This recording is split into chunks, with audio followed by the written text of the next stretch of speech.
All right, guys, we are back again. The post Xmas episode, Christmas, Xmas, whatever you call it. Happy holidays, everyone. I don't want to leave anyone out. I really don't want to leave anyone out. All right, it's happy holidays 2025. Merry Christmas to those who celebrate. We are looking pretty good here, hopefully, into the market close. This is historically actually one of the most bullish days of the December, right? Actually, that's what I see. I got a chart over here from Mr. Ryan Dietrich that I do want to share. It's right here. Yeah. So no, this is definitely not.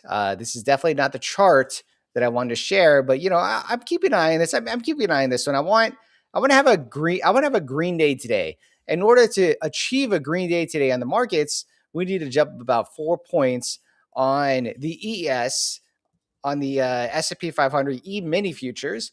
And Mr. Ryan Dietrich has been posting some very bullish charts lately, actually. And this is more from a probability standpoint. We have over here. Oh, actually, I forgot he's doing the closing bell today. I want to take a look at that one.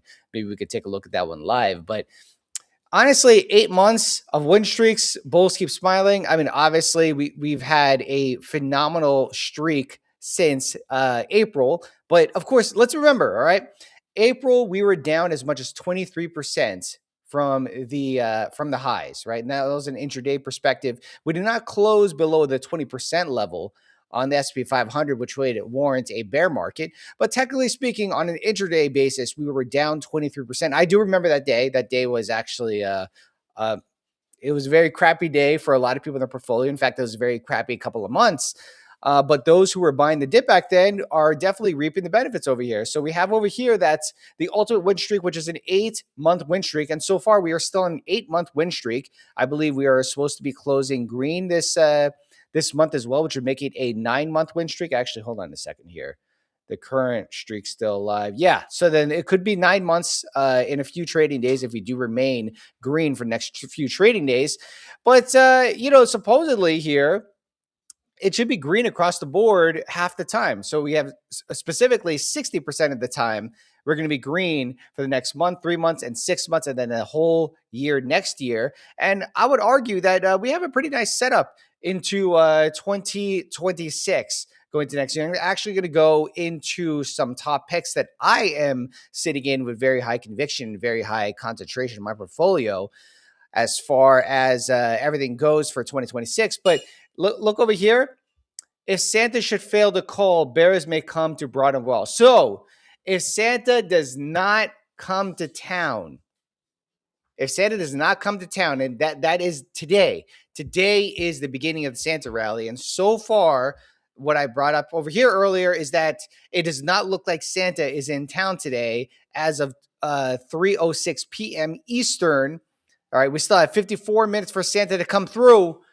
The dude better come through, right? Like, he better come through. But if he does not come through today, it is not going to look good for the rest of Santa rally on a probability basis. So we have over here that the Santa Claus rally, when he goes to the North Pole, or in other words, when he does not show up for the Santa rally, we're basically down 4%, right? So the Santa rally is historically supposed to be for like the next week. Okay, so what is that, like 3 or 4 trading days?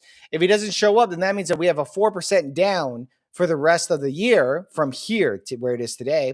January is supposedly going to be red on a probability basis. In fact, we have about 28% time it is actually green, which means that you have about 71.4% of the time we're going to be red.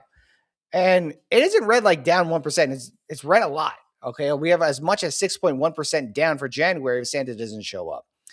Q1, kind of mixed over here. You can't really take 2007 into consideration because we were really on the brink of a financial collapse. When actually we did start the financial collapse, Lehman Brothers already did go under by December 24, 2007. We were down 9.9% in Q1 calendar year. Of course, you can't really take this consideration. This is an outlier. And then you have over here calendar year. And in fact, over here, for the calendar year following, this is when the dot-com bubble blew up. So I would say that this isn't like too bad. But the rest of the time, right, like obviously 23%, of course, is an outlier year. The median is down is actually up about 1.1%. The average is down 2.3% if we do have the Santa not show up. Now, these are just numbers, guys. Ryan Dietrich is the man, but he bases everything on probability. He lets the numbers really decide where he's going to stand as far as his sentiment goes. But overall, though, what was that chart? Christmas is Thursday. Thank baby Jesus. Annualized returns to SP 500. Hold on, where is it? Okay, so this is, I believe this is the, no, that's not it. What was that chart where it was that? Oh, 2026 December 26th is one of the best days of the entire year. And we have over here, let's see actually what happens over here in December 26th. You can see here, December 26th historically has been a great day. Obviously, the red and the orange and the yellow. There's a lot less of that than the green that you see over here. So historically and probability wise, we are supposed to close green today. And where are we today as far as the U.S. stock market goes? Yeah, we're like about 6 basis points down. That's like really nothing. Honestly, there's like no volume today. So if anything, we're going to see a pickup toward the end of the day. And I will be streaming into the close today. The show, of course, guys, must go on. The show cannot stop. Amit is out shopping for new boots, basically to replace his 10-year-old boots in Jersey. So discount boots in Jersey, very common saying you hear around the boys. Like if you live in Jersey, people will always be shopping for those discounts. I mean, I'm not from Jersey, but I have been in Jersey many times my entire life. People always shop for those deals around there. Anyways, guys, welcome to the stream. What's going on, June? What's going on, Clumsy Investor? Oh man, I'm not the GOAT. The GOAT is Warren Buffett. All right. I know I made that post. I made that post with Nancy Pelosi being the GOAT and why she's the GOAT. And that was like kind of a little bit political satire, whatever it is. The GOAT, of course, is Warren Buffett. I'm not going to take that crown from him. And I probably will likely never take that crown from him. He will always remain the GOAT. He only has like 4 or 5 trading days left in the entire year to be running his fund. But let's be honest. He's still running it even after he retires at the end of the year. All right. What's going on, Joseph? What's going on? What's going on, Lena? How are you? Samarth, man, how are you doing, dude? Oh, Evan's in the audience. What's going on, Evan? How are you? All right. Search, Leon, and a lot of you crazy cats. What's going on? How are you? Yeah. All right. So, yeah, Boots with the Fur. What was that from? I think that was from like a rap song. Boots with the Fur. Oh, that's a T-Pain song. That's right. I was like, what? For some reason, it wasn't hitting it, but I apparently did hit it last minute. My last brain cell that's still alive after a crazy day of football yesterday and a little bit of drinking. But anyways, guys, we are here for the market close of the last day of Christmas week, and it has been a somewhat muted week, in my opinion. These days where you have you pretty much have like short weeks, right? So we had Wednesday. Wednesday was a half day, and then obviously we had yesterday off. The same thing for next week, I believe, as well. Actually, you know what? Let's go ahead and check this out. Is it a half day on New Year's Eve?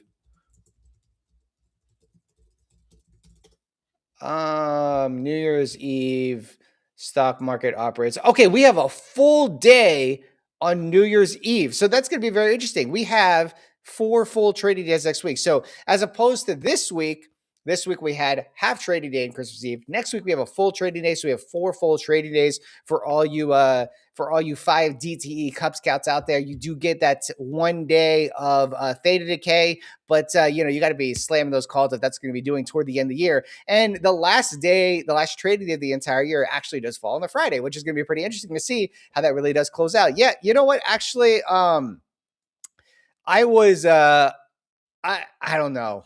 I don't really know what to say about this one. I mean, it's just I don't know. Yesterday was an okay day. Yeah, I know Lions lost. Like I don't even understand what's happening. But congratulations. Did Prescott win? I forgot. I was watching all those games yesterday. But did the Cowboys win? I don't think the Cowboys won. Yeah, they won by 7 points. That was actually a very interesting game. I was like, holy cow, are the Cowboys really going to lose it to the Commanders? I mean, nothing wrong with the Commanders and everything, but like the Cowboys, come on, Prescott's really got to come around. But honestly, the Lions, I was just, it wasn't even a close game. It was literally like it just was not happening at all during that game. But anyways, guys, I don't want to get into football. I did put a vote up there to see what you guys think if I should be talking about football during the streams, and a lot of you guys basically voted no to do that. But we'll see how the audience feels later on. I'll kind of gauge the audience's vibe throughout the entire time. But we are here on December 26th, and I honestly I want to see the market green. I want Ryan Dietrich to be right, and it does not look like it does not look like the stock market wants to be green today. But again, we have 47 minutes to go through here, and again, here we go. So we have the top picks for 2026. You guys saw my post earlier today if you aren't already following me on Twitter. But again, if you are on Twitter, make sure you sign on to the Wolf Financial YouTube channel, which is where I'm going to be exclusively streaming these moving forward in 2026. Maybe we might continue doing Twitter, but I have here about 74 of you people are tuned into my channel. Go ahead to the Wolf_Financial, which is where I'm going to be streaming these exclusively as far as a YouTube perspective for 2026. And that's going to be a very exciting year for the stock market, of course.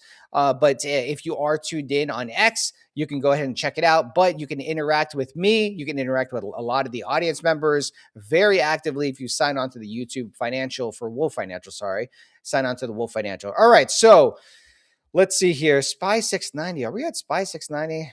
Yeah, I think we are. We're like just yeah, we're on SPY 690. Let's hold these levels. I really like to hold these levels here in SPY just to have that nice bullish momentum into the entire year. Let's actually start off by taking a look at some charts over here. So this is really going to come down to really how the med caps perform today. As far as the med caps goes, you only have one mega cap that's actually performing pretty well, and that's of course Nvidia. Everything else is pretty much flat. I mean, I would say even a 1.5% down day for Tesla is still considered pretty flat in my opinion. You have Netflix basically flat. They're waiting for that WBD deal. Microsoft is down 16 basis points today. I would really argue that the market needs to stay bullish for Microsoft to stay bullish, but Microsoft needs to capitalize off of its Copilot, right? So I posted this chart here on my X account yesterday, and you have here the generative AI traffic for up until today through the beginning of the year, I believe. Actually, no, they took this. They took this, I believe, it was not on Christmas Day. It was the day before Christmas Day, and that's when they took this. Actually, I'm actually wondering how they calculated this exact number below, but it's been pretty consistent how they calculated. I've been looking at these charts from SimilarWeb for quite some time, and you see here that Google Gemini has went from 5.4% to 18.2% of web traffic in the last year. And one thing you got to remember here is that Google, it's not really anything to remember, but if we look at the sentiment for Google, you can see it very clearly from the charts, is that just at the beginning of the year, Google is trading at $147, right? And actually, that was like near the April lows. But even then, Google made that all-time high in February right before they released their earnings. I still remember that day because when they released their earnings, like the market just was not happy with what they provided. They missed on the revenue to the downside, and like basically it got sold off like about 30% down to the April lows, along with the market, of course. So I would say like 30% down since your all-time highs, and the market's down 23% is not that bad considering this is a mega cap tech company. But Google went from $140 all the way to where it is today at $313. So the sentiment obviously turned around. You can even see it over here on the generative AI traffic. And if we go back to just 6 months ago, Google was sitting here at about not even 10% of the entire market share. So Google went from 5.4% to 18.2% of the entire generative AI web traffic in just a matter of 12 months. And one thing here is that Microsoft Copilot, because a lot of people really notice, is that Microsoft Copilot went from 1.5 to 1.2%, which is not really like anything to sneeze at, right? Like this number is obviously going to fluctuate, but they didn't grow, right? And I think that a lot of that is really attributed to the reason why you're seeing Microsoft basically just sit here flat for the last 4 months, flat to down, right? So yeah, okay, maybe back in June, yeah, it's basically flat since last June. And Microsoft makes like these crazy runs, right? Microsoft, it makes these crazy runs, and obviously here in April, the whole market was down, so Microsoft is down to 350, and it's come up a lot since then. But so is the whole entire market. The market, I think it was like 30% from trough to peak. So maybe this really is kind of a muted move for one of the largest companies in the entire world. But essentially, it's been trading flat for about a year now, right? So is Microsoft the play for 2026? I don't know. I don't think so. They need to be more competitive with their generative AI traffic, or as far as their Copilot model. I actually use the GitHub Copilot GitHub Copilot, which is basically using additional models throughout a lot of the other large language models. And I use it personally, but I always point to Claude whenever I use that for my coding. Obviously, you have the option of switching between ChatGPT or Microsoft Copilot and so on, whatever it is. But I really feel like Microsoft really needs to capitalize off this because yes, a lot of people use Microsoft Word, a lot of people use Office and all those productivity products. But the thing is that what other additional buying is there going to be other than the existing seats that a lot of these enterprises already have, right? So Microsoft needs to tune things up. I think a lot of that tune up is actually going to come from Azure, which is the second largest hyperscaler in the entire world. So maybe they need to increase those numbers. But I would even say like they were at 40% growth in terms of Azure, which is again the second largest hyperscaler in the entire world. Are they going to be superseded by Google? We're going to continue to take a look at that one. I am bullish Microsoft long term, but like, is it going to provide that alpha that you actually need?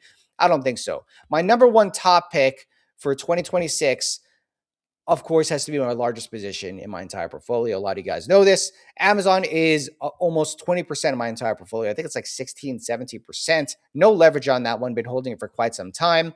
Haven't really bought it since April. Actually, I added some Amazon in April, but really, besides that, there hasn't really been much moves I made in Amazon, but I don't really need to go too deep into this one. I actually did in the last stream. I kind of went into the reason why I think Amazon is one of the cheapest mega caps that's out there, along with Meta.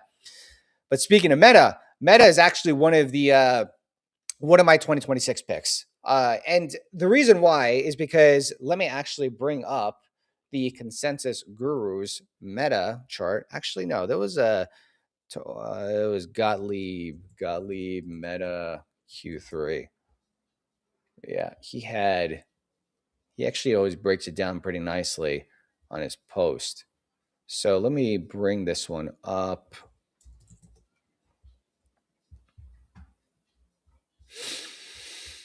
Oh, where is that one right there? Man, these guys used to make everything so easy to find, but it's been very difficult to find a lot of their stuff. I believe this is, no, that's Roku. Actually, let me search Consensus Gurus.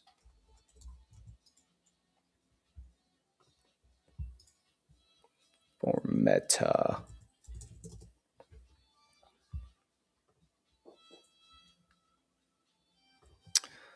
No, that's Q4, Q1.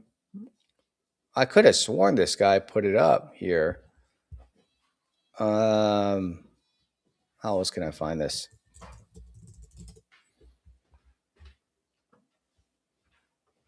I guess it'll be very difficult to find. No, there's not going to be a lot over there. I guess I'll just pull it up in Fiscal AI. I like some of the charts that these guys post on here. That makes it very easy to see the entire layout. But no, that wasn't it. I'll just pull it up over here, Fiscal AI. So Meta is a very high margin business when it comes specifically to its advertising sector. They don't really break it down as far as operating income goes for most of its segments. They used to break it down, but then they stopped breaking it down, of course, probably because the family apps is the only thing that's actually generating meaningful revenue along with operating margins. But if I come down here to the ratios and I go on a quarterly basis, because I don't want to see it throughout the entire year. I just want to look at the most recent quarter because the most recent quarter is when it started like selling off aggressively. You had Mark Zuckerberg pretty much have the presentation for a lot of the hardware, specifically the Meta goggles, Meta Vision, whatever it's called, and they had the Wi-Fi issues during it, which is just not a good look that you want to see. I think Meta was trading almost at $770 around that time. And then after they had that, yeah, it was like right around here. Yeah, around, no, I think it was like right around here, I think, when they had that presentation. And it's just basically been on a downtrend since then. We did bottom in mid-November. But I mean, I would even say, like, still from a short-term perspective, this chart is looking constructively better. We want to get this 20-day moving average here above the 50-day, above the 200-day, and above the 100-day. Has a little bit of work to do. But if we look from a financial standpoint for Meta, I would say that even if I look here at on a forward basis for forward valuation, We have forward price to operating cash flow is trading at about 13.4, which is pretty cheap considering the other mega caps. I think I shared a chart. I shared a graph that Amazon trades like 14.5, but the other ones trade pretty a bit more expensive than the comparative Meta for its forward price to operating cash flow. But if we look at the margins, you can really see here that its margins are actually pretty decent from an operating perspective, right? We're not going to look at free cash flow margins because free cash flow is what gets you do include the investments that you do. Like Meta, I think they're like about $80 billion annually as far as capex goes. So that would be included in the free cash flow. So what we do want to look at is the core business alone, and the core business would be the operating margins or the operating income. Operating income divided by revenue is your operating margins. And last quarter, they came in at 40.1%, which is pretty good considering that they basically kept it around 40% for the last since September 2023. So for the last 2 years, right? So this isn't going to fall off a cliff because this is its core business. If you want to look at the effects of capex, you would have to look at free cash flow margin, like I just said. September 2023 was at 40%. Most recently, it was at 21.8%. And I believe they did have that charge off, whatever, last quarter. So if you look at the net margin, it's going to be dramatically different versus the previous quarter. So net margins at 5.3%. But that is not like its actual net margins because they did have that random charge off, right? So I would say that a company that has 80% plus gross margins, one of the mega caps, largest companies in the entire world, mostly software based. Yes, they are trying to reduce the costs for the metaverse, but then they're going to be translating that cost into, I believe, uh, it's I segment. I keep on forgetting. Oh, Reality Labs. So they're cutting Reality Labs by 30%, but then they're putting it into something else. So like, is that really the biggest change? The market was quite bullish about it initially, but then it kind of sold off everything after that announcement, shortly after the announcement for the last few days, being that it was the middle of November. So that wasn't exactly the best time for any of the stocks out there. But Meta's coming back over here on the 200-day moving average. Did test it a bit here. I do expect this to come back above the 200-day moving average, but you guys do remember that this is the weekly chart. You guys do remember that day where they did make that announcement. It came over here, fell back, and then came back up. So, I mean, we're looking pretty decent on Meta here today. I do. I want to see. I guess we're gonna have to wait until those earnings in February. I believe the next earnings are on February 4th. So we'll see what it comes out. I do think that they're going to continue to execute as usual. The only thing is that, one, they need to fix that charge off that they had last quarter because I think a lot of it really has to do with how the algos move. The algo immediately looks at those EPS numbers and the beats and the raises, whatever it is, and it just sells it off immediately, knee jerk reaction as soon as it does show that charge off that they did do. So if they do come back next quarter with like no charge offs, you're going to come back here to a net profit margin of about 40%. The operating margins are likely going to stay around 40%. You do got to remember that we did have holiday season. There's a lot of advertisements that do go out there. And if we do, we're going to be closing off for their quarter or for their fiscal quarter in just a few days here, as long as we do maintain that holiday spirit where people are spending a lot, people are spending on advertising a lot. I highly doubt it's going to come crashing down toward the end of the year. But we got to remember too, next year is the midterm elections, right? So there's a lot of advertising, or there's a lot of increase in advertising budget that goes toward the midterms, right? All these politicians that are running, all the incumbents, they want to start rolling some ads out there. And that includes ads on all the social media platforms. It doesn't just have to be advertising for products, but advertising just for publicity and brand awareness, right? So they're going to want to throw that out there. And I think that for, what are they trading at right now?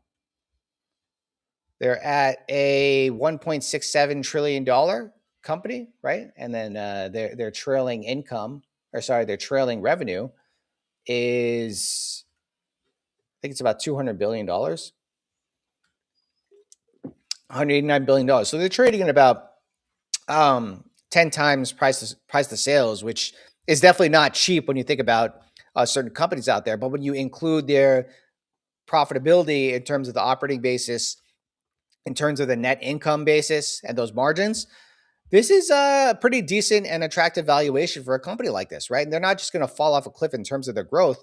They've been accelerating growth for the last 2 quarters, right? So they did have that little bit of a drop off from December 24 to March 25. So let's take a look here. What's going to happen in December 24 on a seasonality basis? So September into December acceleration. September into December, deceleration, but that was 2022, so a different story. September into December, that's an slight deceleration. So we could expect the revenue on a historical basis to actually come out around the same. So do we expect a big surprise? Again, it really depends on the market and the sentiment of the stock. I think short-term traders or traders from like a 1 to 2 month based out is probably going to determine what the near-term move is for this stock. But for all of 2026, I do believe that this is going to be a nice mean reversion play to like around the $800 range. I do have shares in Meta. I believe it's like about 3 to 4% of my portfolio, and it's all in shares. I don't have any leverage on Meta right now, but I know a few people out there who are pretty levered up in this one, expecting a big move in the short term. So I would say for me personally, I don't have options on this one, but I've gladly added to it in the low 600s. Am I going to add more to it right now? Probably not. This is definitely one of my top picks as far as like where I think it's a safe place to put my money. But I don't think that this is a company where I'm going to get like a double in the next couple of months. I think it'll take time to do that. Of course, if I use leverage, it would be looking for that short-term move, but I don't have any leverage in this company. So that's not really what I'm looking at right now for that. But I am a shareholder of Meta. The next stock that I think is one of the top picks for 2026, of course, is the beautiful Mercado Libre. So I posted on here, I did this morning. I said Mercado Libre is the easiest double by 2030. And some people were knocking on it because it was like, oh, it's only a double, whatever. It's like, okay, well, so if you have 4 years to have 100% return, all right, let's look at the what that would take. So I believe that's like 1.2%. 1 times 1.2 equals that. So you have 1.2% by 2027, and again 1.44% by 2028, 2029, and then 2030. Okay, so then you're going to get a 20% gain, and this isn't guaranteed. Obviously, nothing's guaranteed. This is just what I'm doing in my portfolio where I see the best return as far as what you're getting. We get a little bit more into the fundamentals in a minute. But you're basically looking at a 20% CAGR for the next 4 years. And that's at by 2030, not at the end of 2030. So you have 4 years of 20% CAGR, and the S&P 500 averages on an annual basis around 10% return. So is that really like too much to argue about? I think that's pretty good because it's beating a lot of investors out there from a consistent basis. Like, let's remember, guys, the last 3 years is very much an outlier in the market. Markets don't go up double digits every single year. This year, the market's expected to be up, I think it's around 18% on the year if we do maintain this momentum, if we do continue the projection to go upward, but not anything as crazy toward the end of the year. SPY is basically flat today. I don't expect too much movement toward the end of the year today because you've had a lot of that movement throughout the entire year. Obviously, we were down 23% intra-year or intraday, and then now we're up about 17, 18%. Right. So this doesn't happen that often. Right. So if you have your down years like 2022, you have your down years. I think 2016 was a down year. I think 2018 was a down year as well. And you factor that across of it, like people aren't going to have triple digit gains throughout every single one of these years. Like some people definitely got very lucky in the last few years. Maybe it's not luck, whatever it is. But like I would say triple digit gains is not like a common feat on an annual basis in the stock market. Not everyone has those years, but when you factor in multiple years of peaks and troughs and up and down years, whatever it is, 20% on a CAGR is pretty damn good. And this is factoring in the fact that I think that we are going to have a down year in the next few years. I think that one of these years, next few years, is likely the market's going to be down like 10, maybe 5-10%. Obviously, it's going to do a lot of this. But I do think that we are heading toward at least one down year in the next 4 years. Is that really too much to ask for? And it wouldn't have to be a lot. We wouldn't have to be down like 50% or anything, but like down 10%. During that 10% down year, a lot can happen. We could actually be up 20% and then down 20% and then down 10% after that. So that'll be like a 40% peak to trough move in the S&P 500, which we literally just saw something very similar to that this year, right? The S&P 500 was down 23% this year, but we were up as much like 5%. So that means it was from peak to trough. It was like 28% on the S&P 500. That doesn't happen too often. These moves don't happen too often, but as the market starts to evolve, as algorithms start to take more control of the market in terms of how money flows throughout the market and how quickly it flows through the market, like we're talking about computers reacting in milliseconds to any piece of news that gets released, Like, it is no wonder we have these crazy moves in the market. And I don't think it's going to stop happening. I think it's going to continue happening regardless. And I think it's probably going to get worse. So I think a lot of it's just going to have to be like, look, if you're not a trader, maybe just don't look at the market for the next couple of days, right? And then you won't have to worry about that volatility. But like this crazy volatility we've seen this year alone has just been, it's been very, very difficult to stomach, right? Like I think this year it helped for a lot of traders, helped for a lot of option swing traders and everything. But like the last 2 months, if you're swinging those same calls in size that you were swinging the previous 2 months, like you got decimated, right? So be careful out there. I'm being careful out there. There's only a few companies I have leverage on, and it's very strategic and decisive what I'm going to be doing, and I'll go over that as well. But as far as one of the companies goes, and I have no leverage in this one, but it still is one of my largest, I think it's like 10% of my portfolio, is Mercado Libre. So Mercado Libre is, I already listed this out. I made this nice to look for you guys. If you want to go ahead and check it out, you can go ahead and check out the link over there for my X account. A lot of you guys are probably following me on X, so you can go ahead and check that out. But Mercado Libre is the largest e-commerce platform in Latin America. And Latin America, it was one of the fastest growing emerging markets in the entire world. There's other more emerging markets in the entire world. Latin America is probably going to be outgrowing in terms of growth rate of a lot of the other regions in the entire world, right? So you have a lot of digital economy coming into the countries. You also have a change in regimes as far as political presidency goes in the regions. You have a lot of rates being cut throughout the entire regions, and you also have massive influx in birth rates across all these countries, right? Like there is a significant younger population in Latin America that you just don't see as much in the US. The average age in the US, I believe, is like 35 or 36. The average age in Latin America, I think, is like the low 30s or the high 20s. Like there's very young population in Latin America, and it is growing very much. And there's a lot of that digital awareness that's being brought into the country as they shift from more of like, I don't want to say third world, but like more into first world economy. And it's grown pretty tremendously. I mean, Brazil is the largest economy in Latin America, followed by Argentina, and they're growing at like 3%, right? The US is growing at 3%, 4%, but like that's bouncing from a contraction in the first quarter. Like Latin America really never saw those contractions the whole time, right? So it's consistently growing very quickly. And they have the e-commerce platform out there, which is basically copying the playbook of Amazon.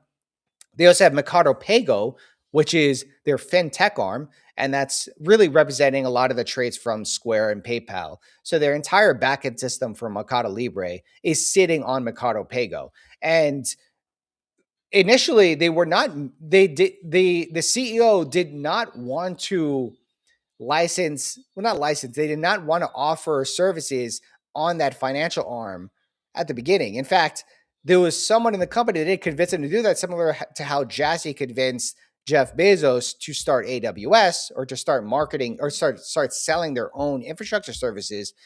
The same thing with Mercado Pago was supposed to be just for Mercado Libre. And then the CEO was convinced to start giving out these products to other clients. And it's grown tremendously. In fact, it's kept a lot of people in its ecosystem. Similar to what you see with the Prime card or the Prime credit card, a lot of people use it to purchase Prime products. Mercado Libre does it with their own credit cards as well. So that's growing pretty considerably. But they also offer banking services on top of that as well. And that's actually heading toward a pretty decent clip as far as profitability goes. Obviously not as profitable as e-commerce for Mercado Libre, but it's definitely getting a lot bigger. So in 2022, Amazon invested hard into its infrastructure. And also in 2020 as well, when COVID happened. Mercado Libre did the same in 2022. And they did it into like late 2024. So they really started to accelerate their profitability in the beginning of the year and toward the end of last year, as they did start to put more investments into other forms of its business. But they were investing very heavily into the fulfillment and logistics centers, and that hit the stock hard for quite some time. If I pull up the Mercado Libre chart over here,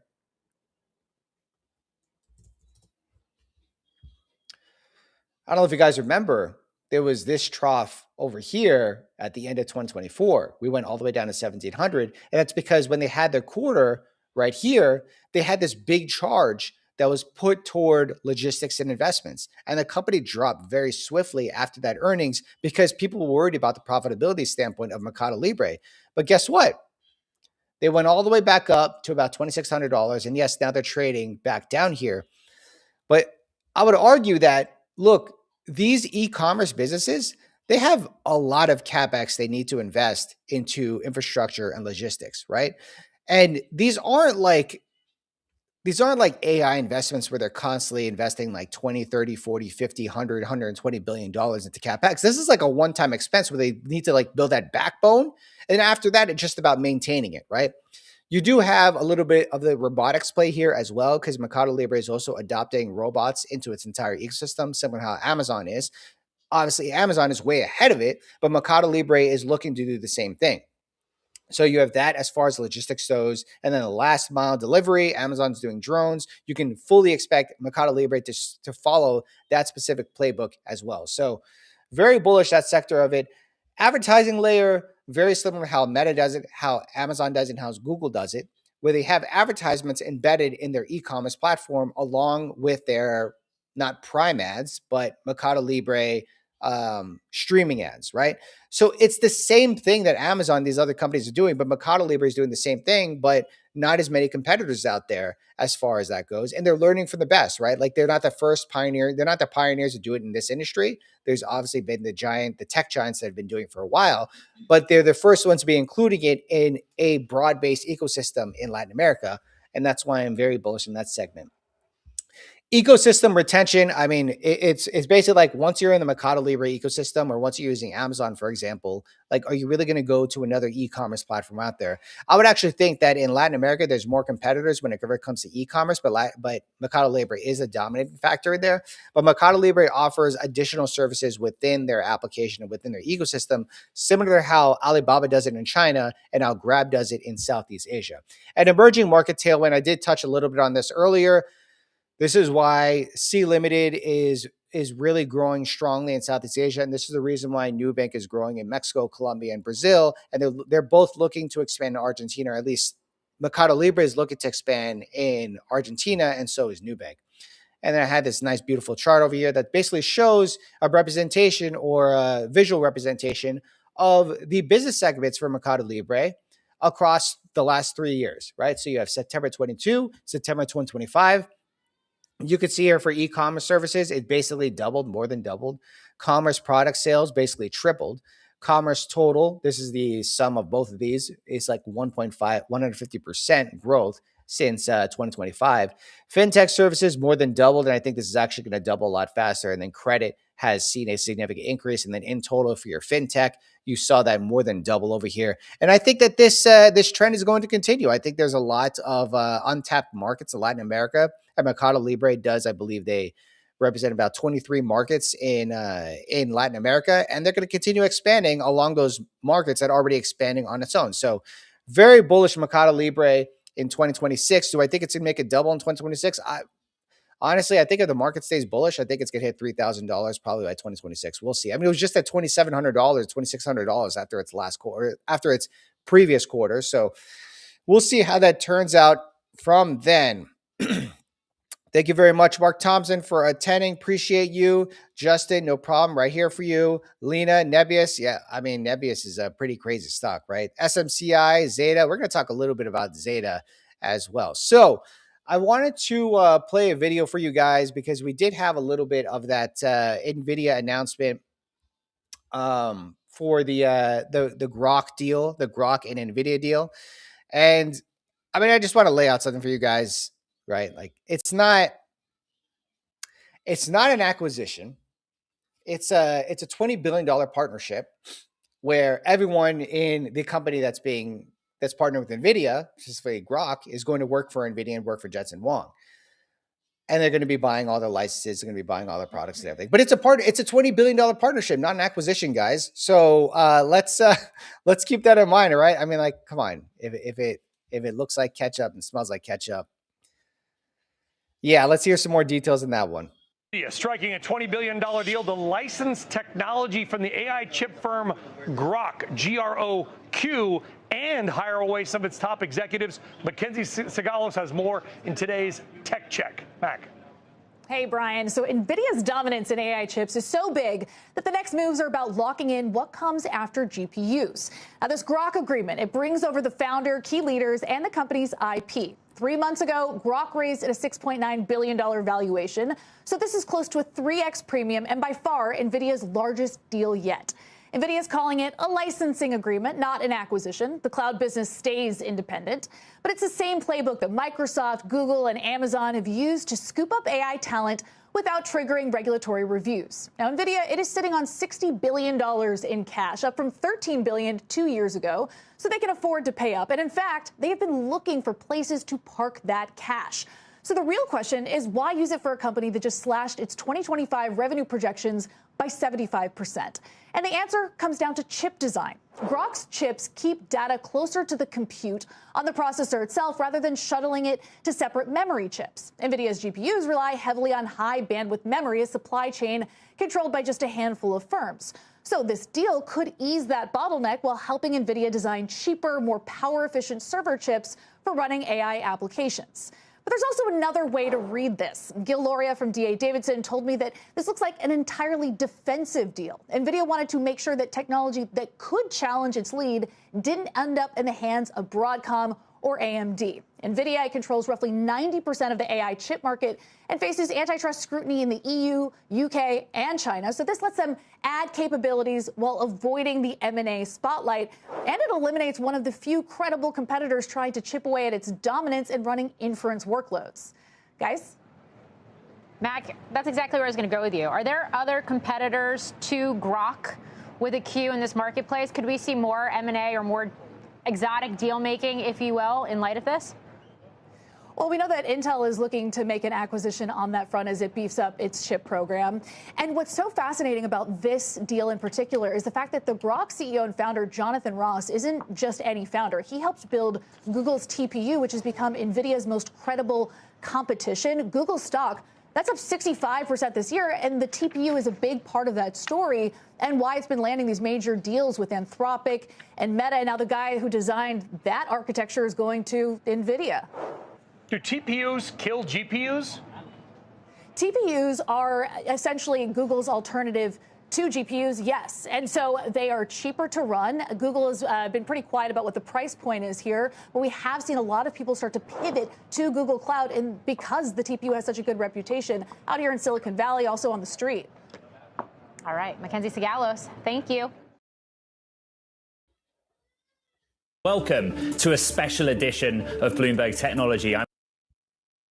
All right, so we got a little bit of news from there. I mean, it's not really news. You guys might have read about it on Wednesday. That was like some crazy stuff that dropped like right before Christmas. In fact, it was actually after the market closed because we had a half day on Wednesday. But I didn't expect that to happen.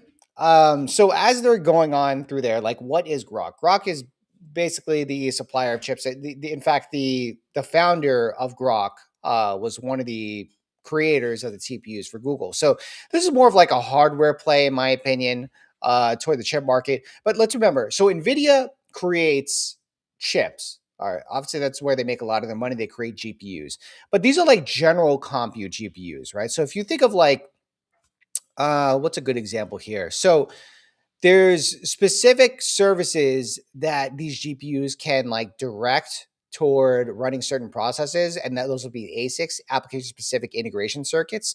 And you have your companies like Broadcom, which helps design the TPUs for Google. You have Amazon with its Trainium and Inferentia processors, also its Graviton. You have Meta with that, I forget the name of the Meta transistors, the process that they have. You have Marvell that helps design these ASIC chips. And then you have your general compute chips, which is like something more like Intel with its Gaudi line. You have obviously NVIDIA with its Blackwell and then soon to be Rubin line, and also its Hopper previous line. You have AMD with its MI305s, MI380s, and MI450s that are coming out soon. You have this general compute, and a lot of these companies that are running these LLMs, they have specific needs or specific processes on how they run their LLMs. And Google created these TPUs for themselves originally, where these TPUs were designed for the search models that were running on their platform. And it did it very efficiently, and it did it a lot cheaper for them as far as cost goes, because they're producing it in-house versus like buying from NVIDIA or whatever it is, right? So you have NVIDIA coming here and they're buying a company that who its founders design TPUs for Google. Is NVIDIA getting into the ASICs market? And I thought this was pretty interesting because NVIDIA has been the dominator of the GPU market for quite some time. They're around like 80%. They're projected to go down to like 74% in the next few years. But if they get into this ASIC market, they could actually take back some more market share. And that would be the grand old yellow brick road to NVIDIA at $300. Because if they are able to accelerate that top line for ASIC chips for their own company, not only are they going to dominate the GPU line, but they could potentially have some share of the ASICs line, which is a market that Google's going for, Broadcom's going for. This is the reason why Broadcom is trading at $350 and so on. This is the reason why a lot of these companies are trading very expensive. Actually, is Broadcom at $350? I don't think it is. Oh, wow, it is $350. So then they're actually trading about $400 when my calls went to zero. So anyways, guys, this is I would say that I think the price you see at NVIDIA today already includes or is already pricing in their GPU dominance.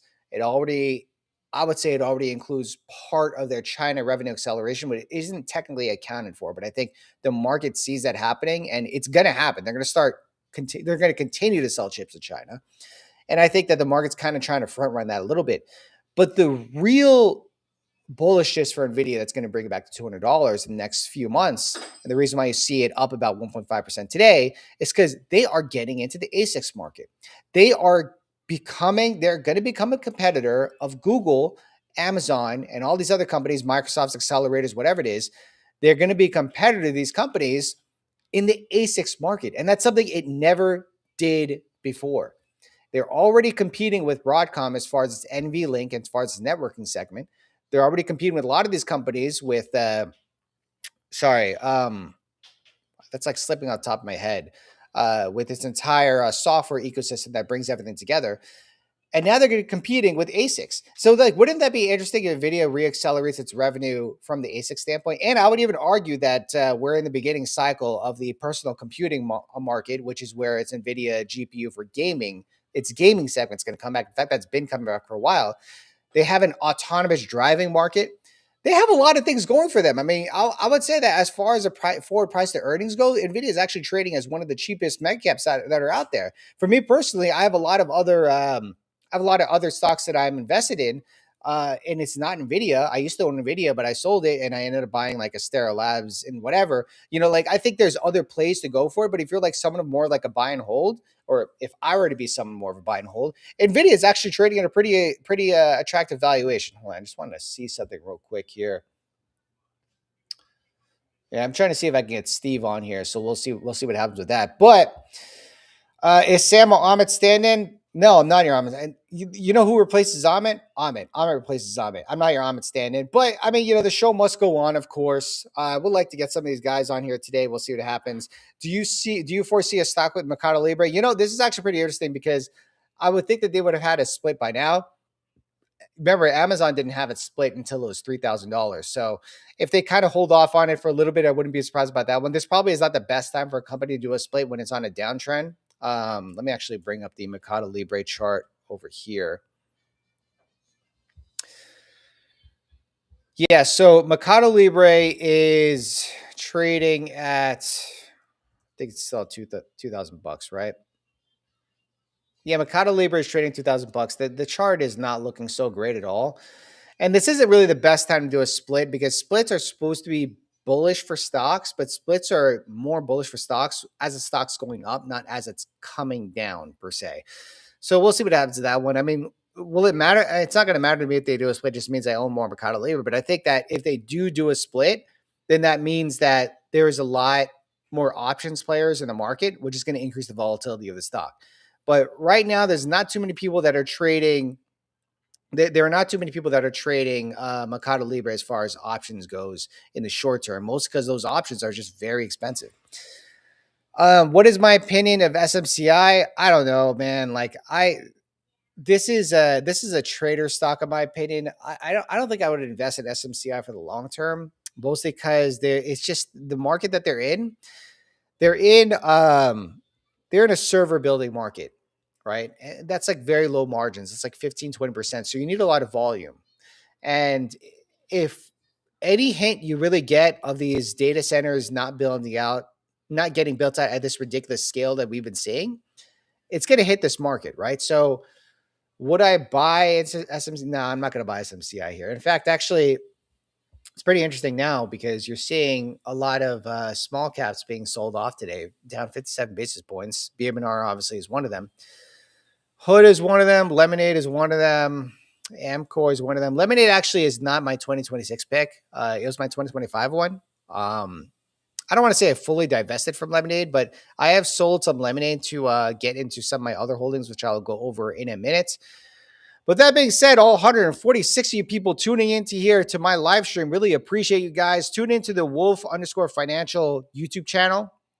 That's where I'm going to be streaming exclusively starting in 2026. Appreciate you crazy cats over here that are trying to tune into Ahmed's channel. Ahmed is not streaming today, unfortunately. He's out shopping for winter boots that he's been wearing for the last 10 years in Jersey. So let's hope for the best to find those discounts. But the show must go on, guys. The show must go on. The show must go on. What's my take for AMD in 2026, 2027? I don't know. I don't own AMD. I'd rather own NVIDIA, in my opinion. AMD already made its move. What's my topic for 2026? Well, I'm about to go over that one in a second. Hold on. I work for SMC as big as you. They make good product, but are a bad company. Well, I mean, I don't know. It's very tough to say. The numbers don't really support its long-term thesis.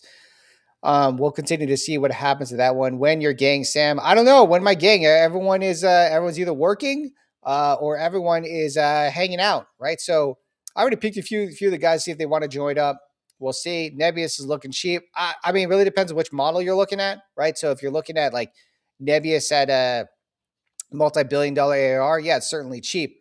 But I would really argue that sentiment is really going to drive this stock in the short term. Like there's no way avoiding that, right? Obviously, if you look at 2028, the stock rate's pretty cheap for its forward ARR. But I mean, I don't care what fundamentals you have. The chart is going to tell the story in the short term. So now if you're going to buy Nebius here for the long term, that might be a good idea for you if that's what you want to do. But is it going to go up next week? Doesn't look like it. I mean, they made a massive move down here from $75 all the way up to $93, where everyone was chasing it. You guys probably were not chasing it, but there were a lot of people that were chasing Nebius when I was up here. It's like you guys ever seen one of those memes where it's like, oh man, should have bought Nebius when it was $70. And then you see this one, it's like, man, I'm not going to buy that SHIT, right? Like that. And then now it's over here. People like don't want to buy it. They kind of wanted to buy it over here. I mean, I don't know. It happens. Which Neo Cloud company are you most bullish on? It's Nebius. It is Nebius. That is one of the most bullish on. Iron, also bullish Iron, but have not added to it in quite some time. And I don't plan to. I don't know. This chart is just, I know I'm probably going to bite my words later on, but it's fine. I still have position in it, but I'm not pressing any calls or anything. But it failed to get above the 100-day moving average, and it failed to stay above the 20-day moving average. And it's closing here below the 9 and 21 EMA. It's below the 50 EMA. This chart is not looking good.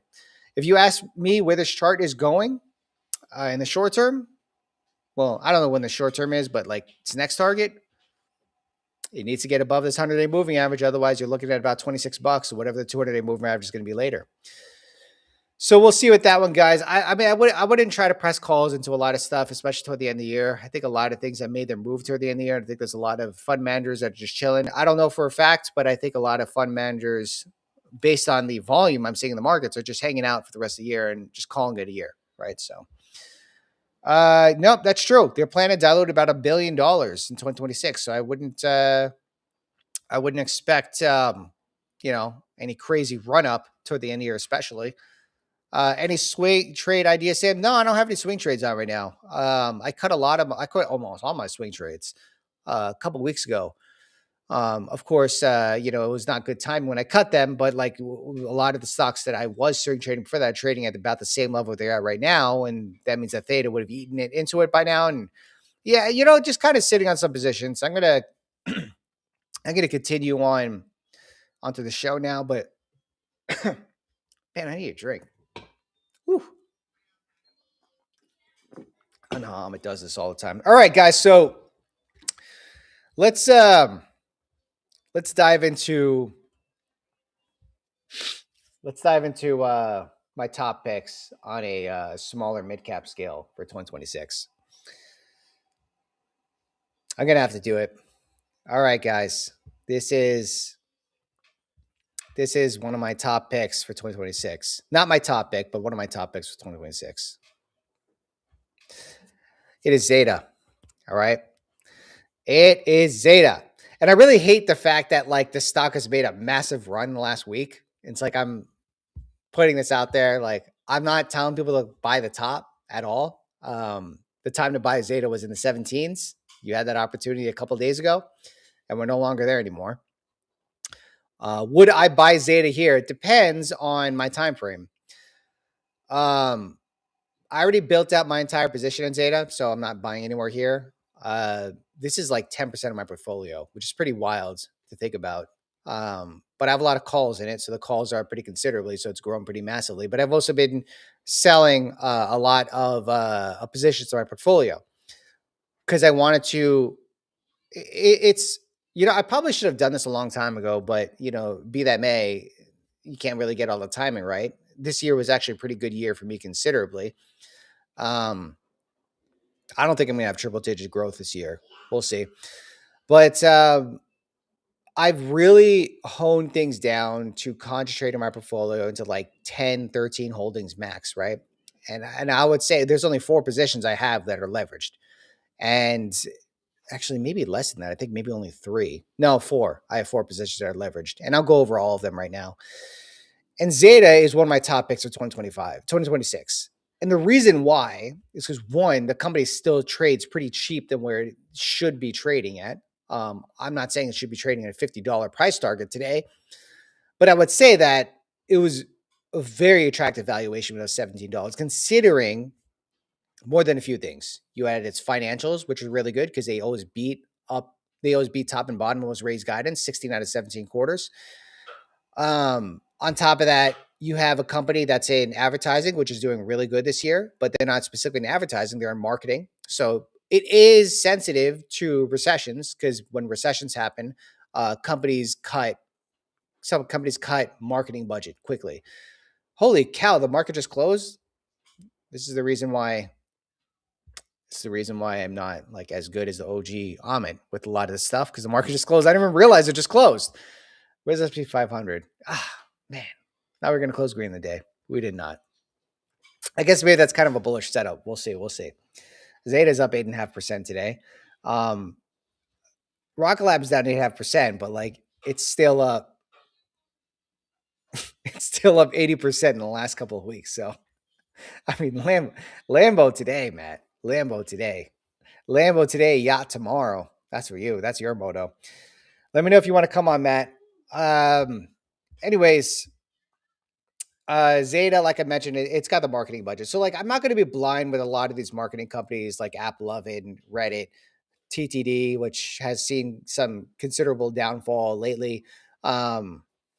Unity and whatever the advertising sectors are for a lot of these bank caps as well, is that when you have recession, marketing is the first thing to get cut in a lot of these companies. But I don't think we're having recession, considering that next year we're supposed to have positive GDP growth all 4 quarters. So probably not going to happen, right? I think the market was kind of worried about it during recession happening for quite some time.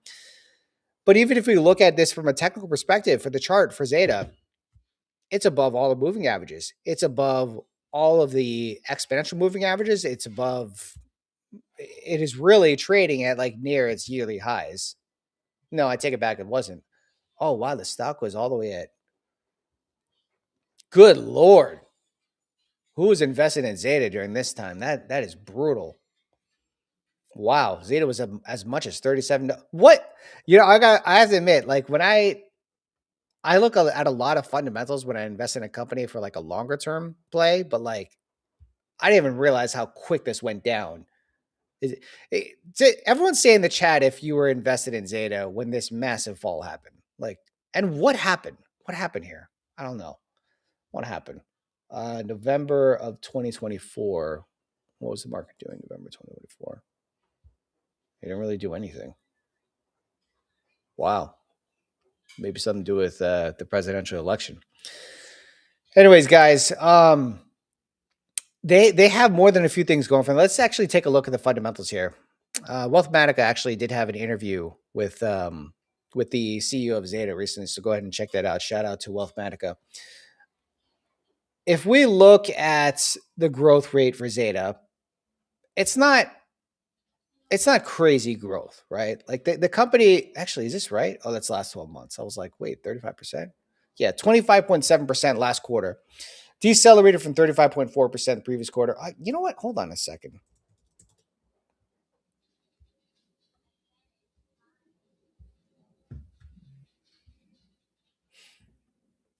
All right, this is the most recent quarter. We had, yeah, that's what it was. 26% growth year over year. And then you had adjusted EBITDA grow 46%. Adjusted EBITDA is pretty much going to be its profitability standpoint from EBITDA perspective. But on an adjusted basis, they're probably taking out SBC in there. But SBC isn't crazy for this company as much as like you'd say with like a Snowflake or anything. But be that may, it is a software company. Software companies have a lot of SBC. So let's not ignore that one. 18 consecutive quarters of sequential customer growth, right? So I'm not going to like go over all of these charts, but like, you know, everything in the upward trajectory, which is great to see. They do give a lot of modeling as far as 2028 goes for their CAGR. They're looking at 12 to 16% as far as CAGR goes for 2018.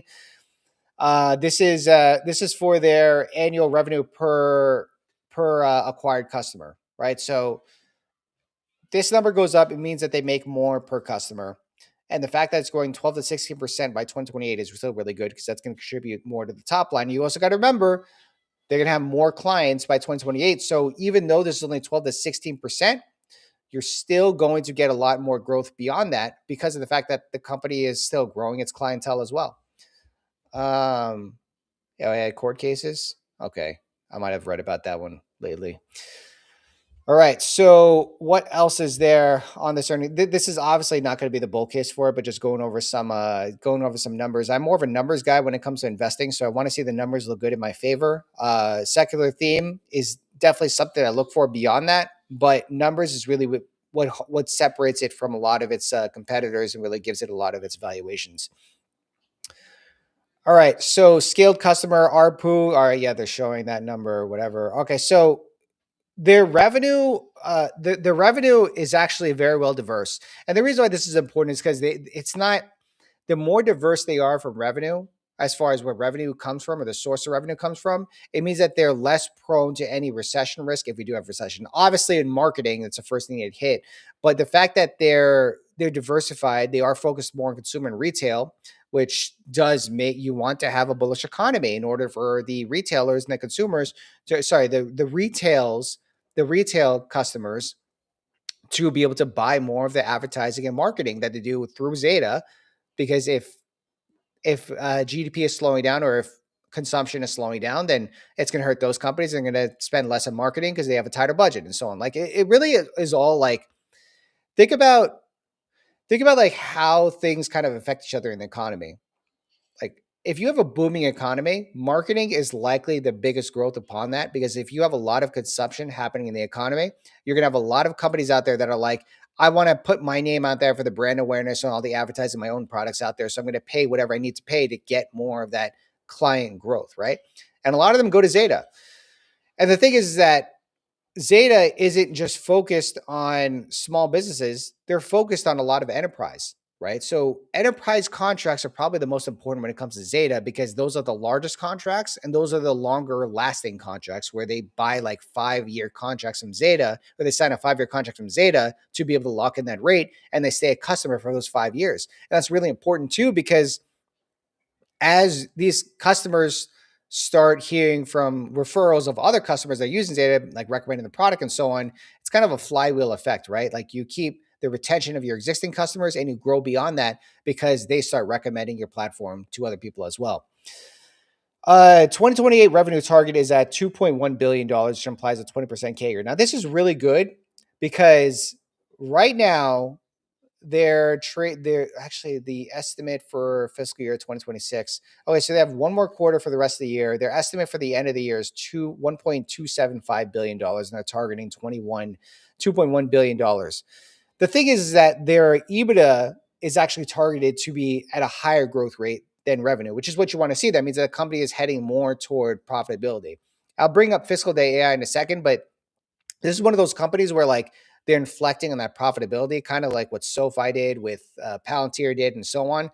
Those companies are really important to look out for because once they do get into that profitability sector, they have a lot of optionality to either focus more on revenue or either focus on profitability.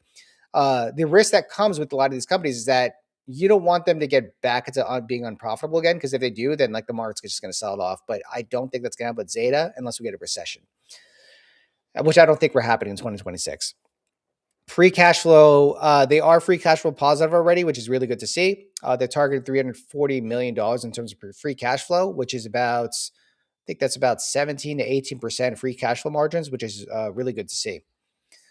Right now, their free cash flow margin is about 10%. So terminal free cash flow rates is probably like around 25, 30% if things go. Yeah, my bad. 14% is their free cash flow target.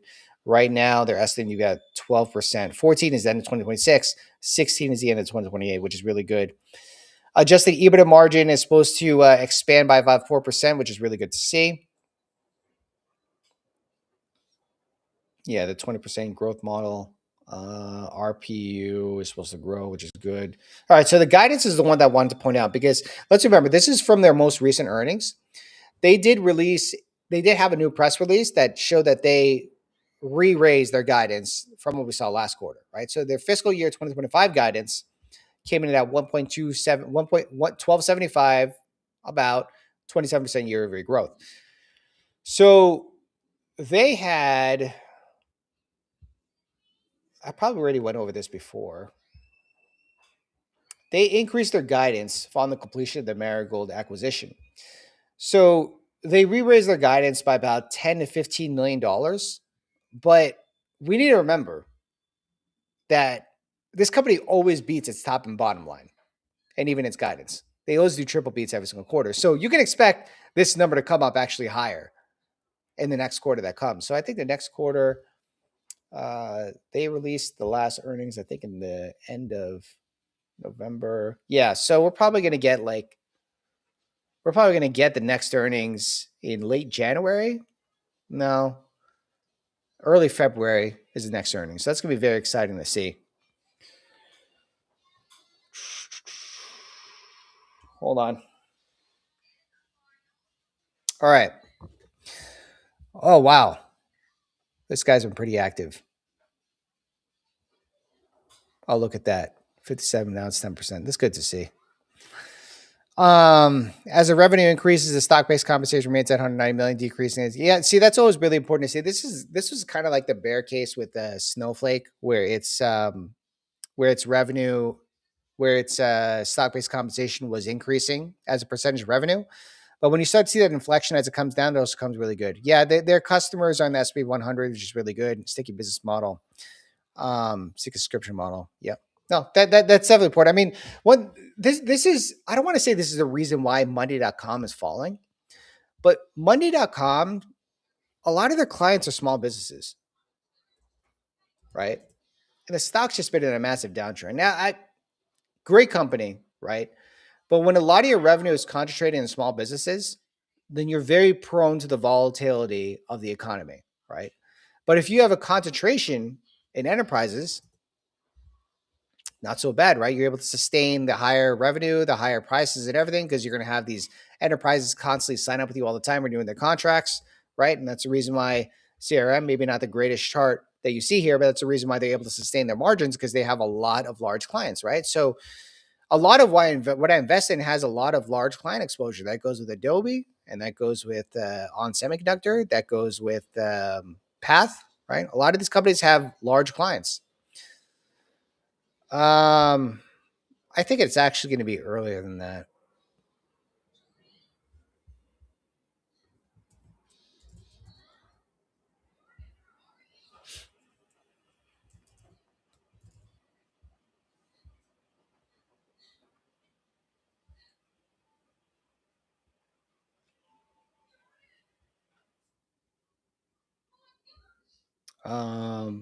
Let's see here.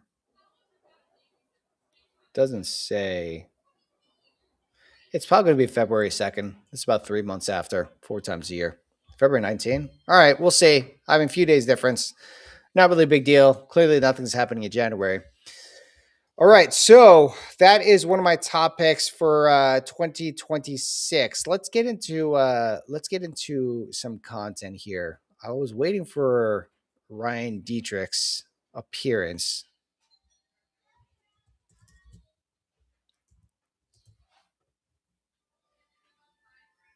No, can't find it.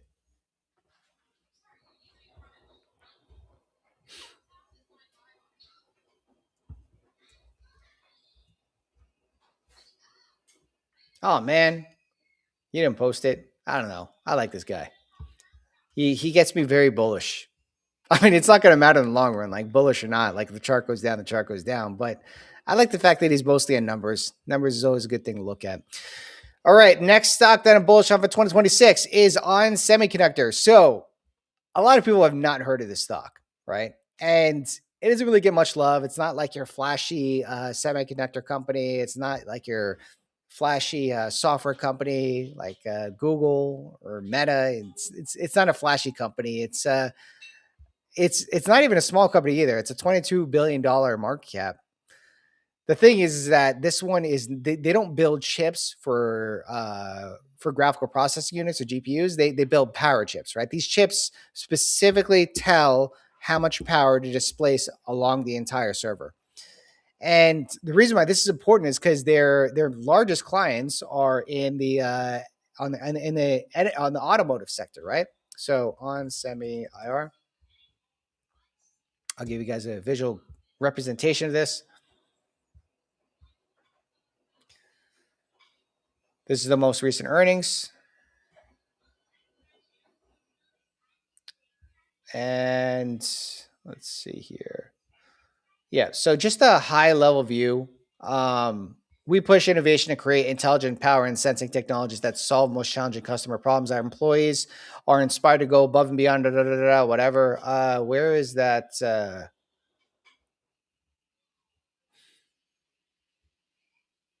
Okay, here we go. So this is the portfolio that they look at, right?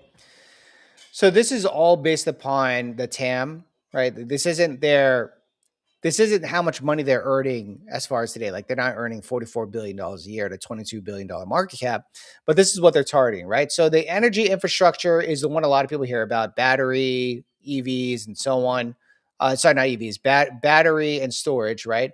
They're targeting a $7.8 billion market there, that the market itself is growing at 16%. So they have exposure there.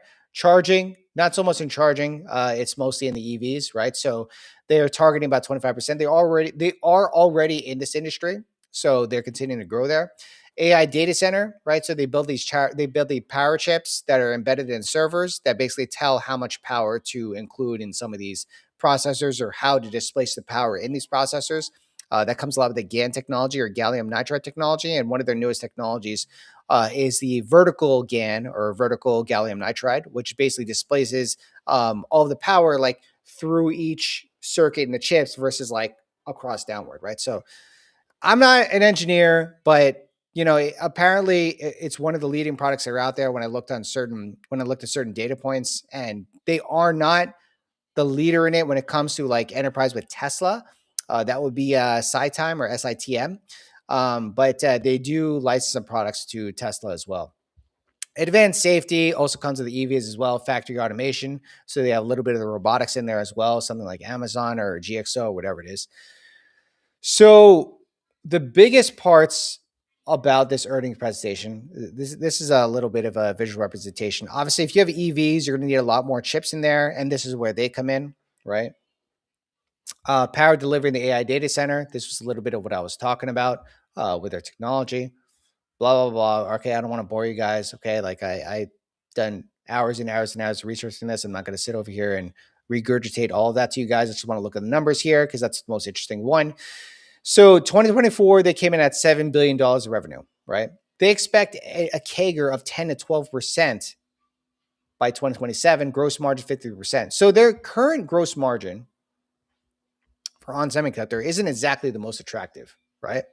And this is the reason why the stock has been suppressed for quite some time, is because people look at the gross margin just like, oh, they're only trading at a 37% gross margin. I don't know if I want to look at it. Yeah, well, they just guided for 53%, right? Here's the thing, though. They have gotten optimistic with their guidance for quite some time, and they haven't really met it, right? Or at least not until before the last couple of quarters, they haven't met it.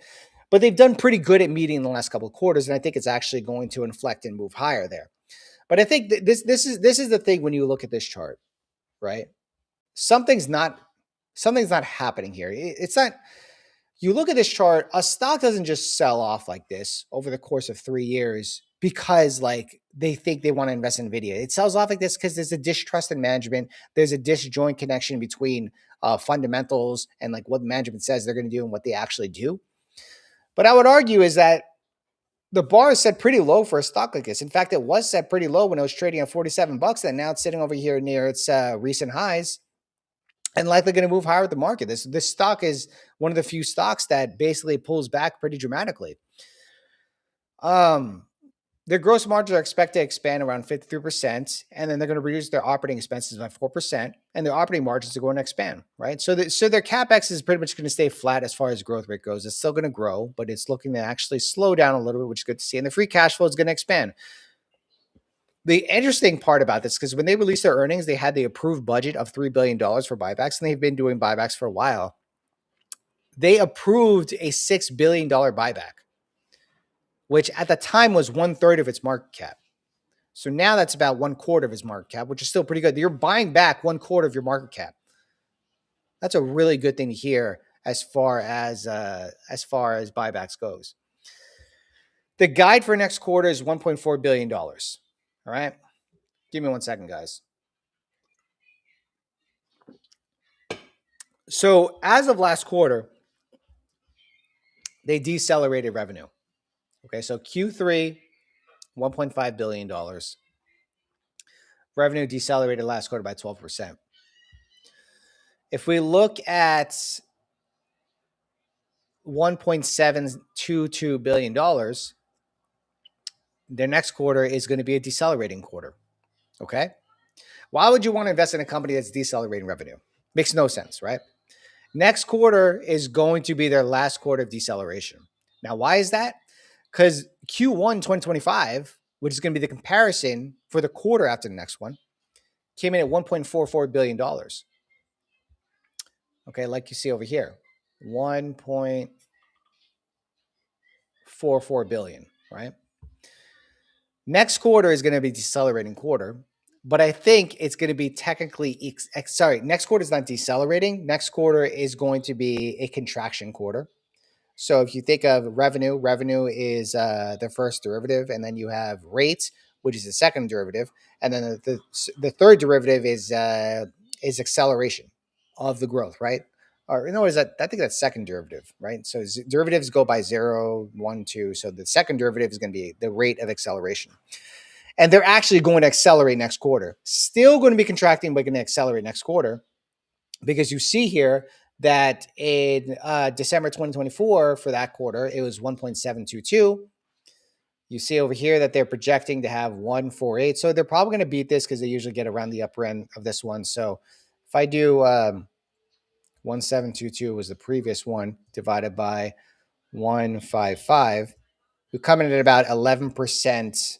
Actually, hold on a second. I did that calculation wrong.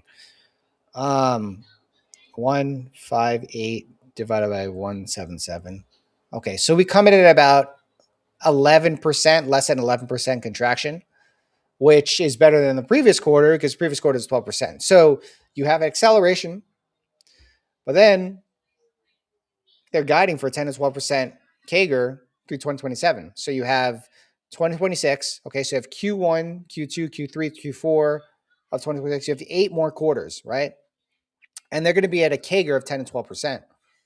So the revenue coming from a contraction of about 11% next quarter is going to only accelerate for the following quarters, which makes a pretty good setup. And on top of that, you have your buybacks. They're buying back about 1/4 of the market cap. And on top of that, they're part of 2 secular themes. EVs, they're part of the EVs, and they're part of the AI data center theme, right? There's a lot more going for this company beyond that. But with that being said, I think the stock is still undervalued as it is today. I already built my position in the 40s and it can continue to hold. This is one of the companies, along with Zeta, where I have leverage in, right? Not a lot of leverage. And I think 10% of my positions in leverage. So it's not a lot, but very bullish on semiconductor for 2026. And this, of course, comes with the market saying bullish. If the market's not bullish in 2026, then I don't know what to say. Like I invest in growth stocks. I can't expect a green year if the market is down like 10%, which could very easily happen. So we'll see.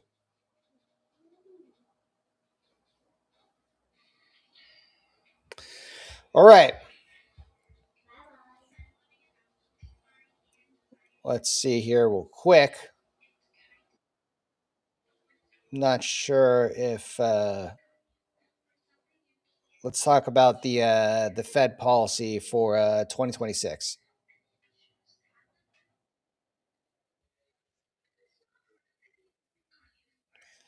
Because I know a lot of people are pretty concerned about the Fed policy.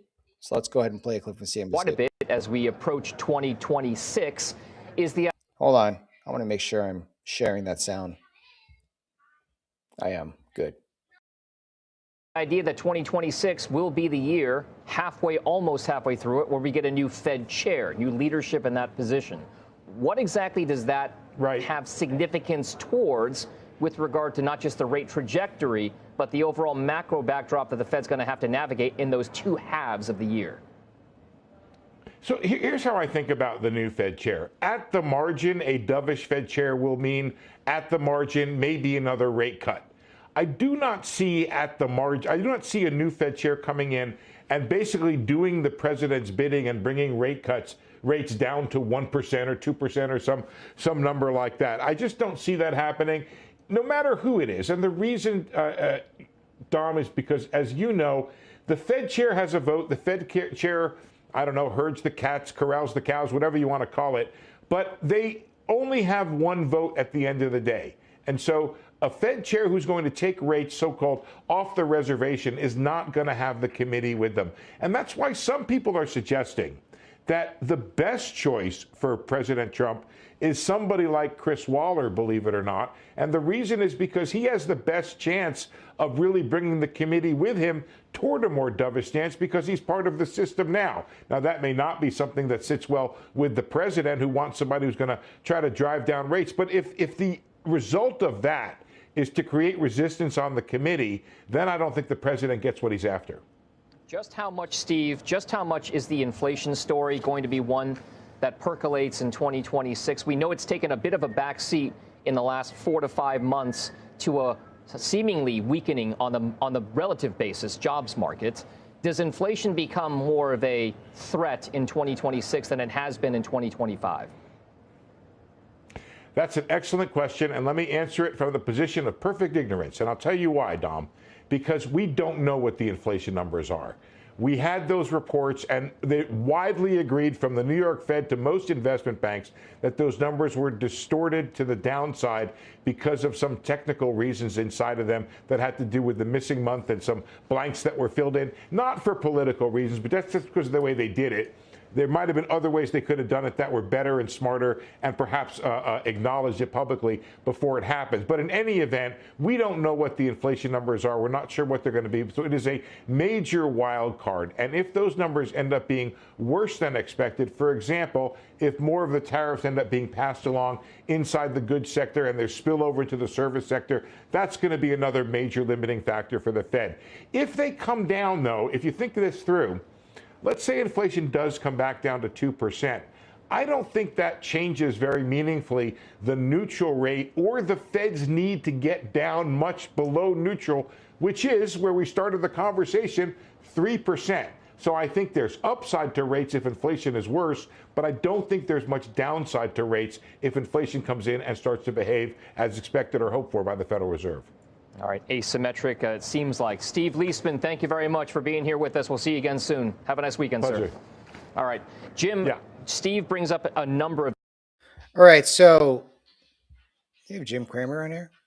I thought it was Jim Cramer. Nah, I don't want this guy in there. No, I mean, we got to remember, guys, as far as the summary of economic projections, I'll put that one over here. Oh, where's my summary of economic projections?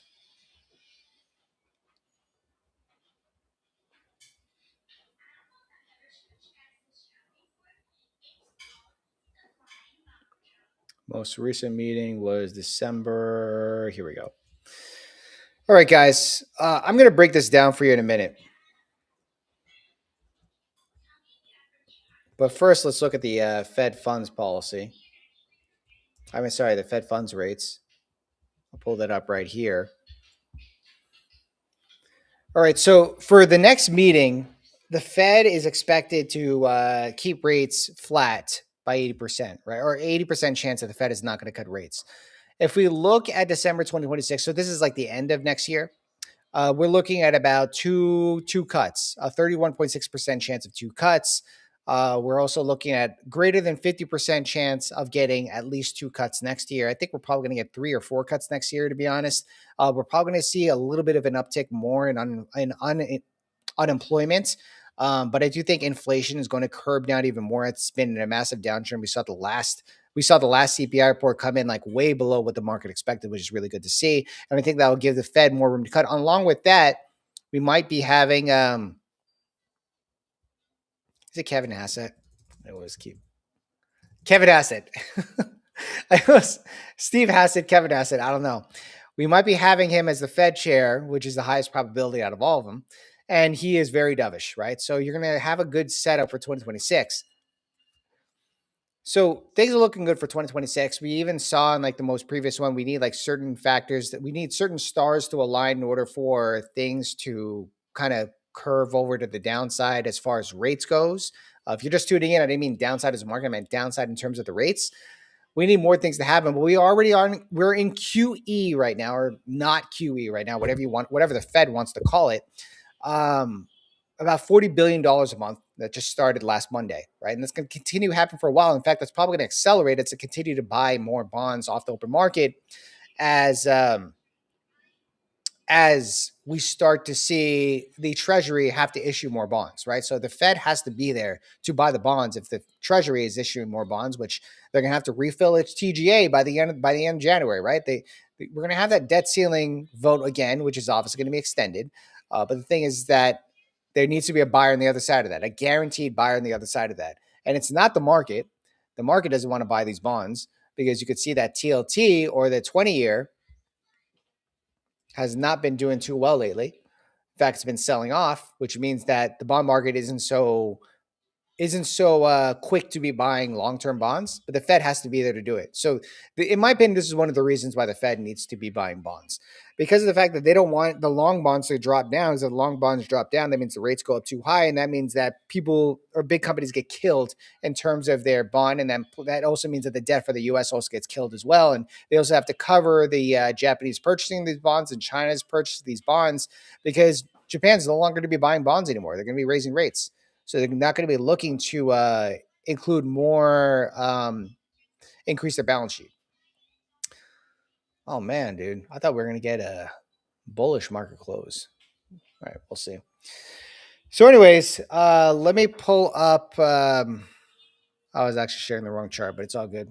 So let me pull up this sheet again for the FOMC summary of economic projections. All right. So we have over here that the unemployment rate for the end of 2026 is 4.4%, which is lower than where we are today. We just came in at, I think, around 4.7%. So anything lower is always going to be a good thing. 27%, 2027 is supposed to be 4.2 and then 4.2. So they're looking at unemployment around 4.2%, which is good for the long range of seeing unemployment. That's basically went down since the September summary of economic projections, was good to see. Now, changes in real GDP, they actually hiked their expectation for GDP next year by 50 basis points, which is really good. So we're looking at an average about 2.3% GDP in 2026, 2.2. So we're like a multi-trillion-dollar economy that's growing at about 1.8% on the longer run, which is pretty insane when you think about the size of our economy as well. Inflation, of course, is expected to come down. So is core PCE is expected to come down. The Fed funds rate, terminal rate is at 3%. So according to the Fed, they actually don't expect to cut more than once next year. The market says otherwise. The market thinks they're going to be cutting at least 2 times next year. But the Fed says that they're going to be cutting only 1 time next year. I think these numbers are going to come down. I think the terminal rate is around 2.5 to 2.75 because of the fact that we have an administration that's going to be here until 2028 that is looking for lower rates. We're going to have every single policy being pushed out there for lower rates. It's just, I don't want to say AI is a factor in it, but that's going to be a factor at some point. I think AI is going to be a factor in 2028 where you start to see a lot less jobs in the market because a lot of jobs are being taken by AI. But I do think a lot of people are going to learn to use AI, which is going to create more jobs for those people as well. So I don't think we're going to get a massive downtick in unemployment. And that's what the Fed sees here. Like 4.2% isn't a massive downtick in unemployment.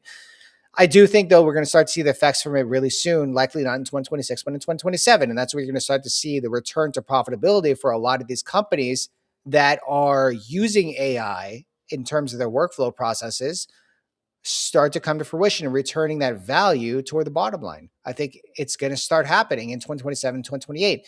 And 2027 and 2028 is when these mega caps are going to start decelerating the growth of their investments. And I would actually say that the growth will actually start contracting probably by 2032, but it'll start decelerating probably by 2028. I think 2027 is going to be the peak year for investments.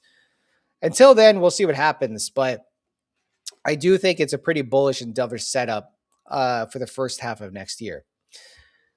This is just the bar charts here, or whatever these charts are called. What are these charts called? I forget what the name of these. I forgot the name of these charts. This is the famous dot plots that we see all the time. You know, you see the majority of the voters here is putting rates around 3% in 2027 and so on. Long term is at 3%. Yeah, so things are looking pretty good for next year. The only thing, the second half of next year, I'm not so sure what's going to happen. I think a lot of people actually expect the first half of the year to be very bearish. I actually expect it to be very bullish the first half of the year, but I don't think the second half of next year is going to be very bearish. If I really had to guess, I do think that we're going to get new all-time highs until April-ish, and then like that'll be like the top for the year, in my opinion. We'll see. I mean, it's long. I could be wrong. But like when I say top of the year, I don't mean like we're going to drop like 20% from there. I just think that riding on double-digit gains for the last 3 years, like, come on, we got to have at least one red year, guys. At least one red year. All right. So I went over Mercado Libre. I went over Meta. I went over On Semiconductor. I went over Zeta. I got a little something on my forehead. There we go. Next one, the third stock I am bullish on, or one of my top picks for next year is going to be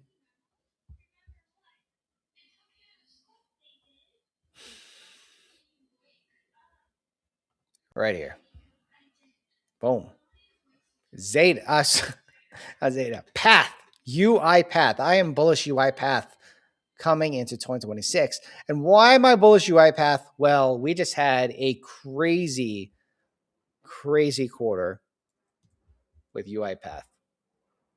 Did I close my fiscal AI? I think I closed my fiscal AI. Speaking of which, guys, Amit is going to be having a meetup on February 1, 12 to 6 p.m. in New Jersey. That's right, New Jersey. He's going to have a meetup there. I apologize ahead of time for a Jersey meetup, but you New Yorkers, including myself, are going to have to make your way to New Jersey for this meetup. I will be there. A lot of people are going to be there. Go ahead and sign up. This is the link to it in case you guys want to check that out. I'm going to be there representing the Wolf Crew and so on. But yeah, it's going to be my first event I'm going to be attending. That's Om's going to be there. Chris is going to be there. I believe Matt is going to try to be there. Steve is going to be there. Nate Dog is going to be there. Nate Edenscott, however you pronounce his name. I don't know. A few other people are going to be there. It's going to be a cool one. We also might get some guest appearances there. I'm guessing there might be some guest appearances there, but we'll see. All right. So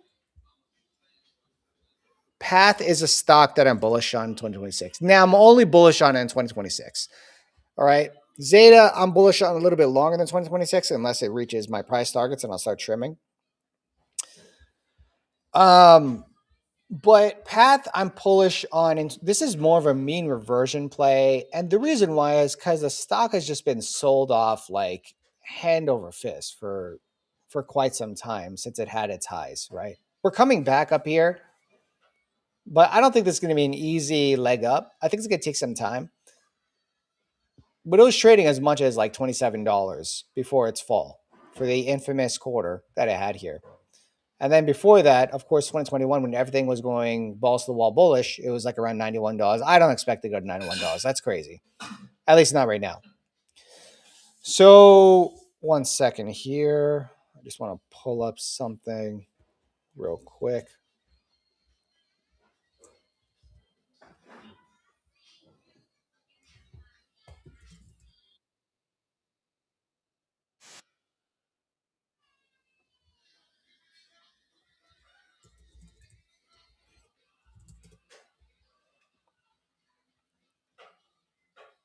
No, wait, that interview was 2 months ago.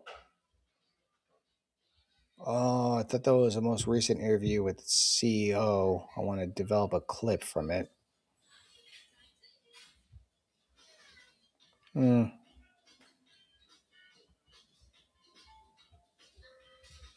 Can't find it, but I'll play this one anyway.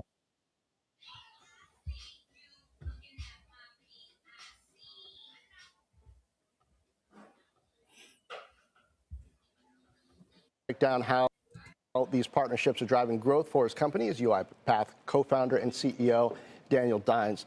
Good to have you. So if I recall, your major customers include DHL, Walmart. You're taking your automation platform, updating it for generative and agentic. Hold on.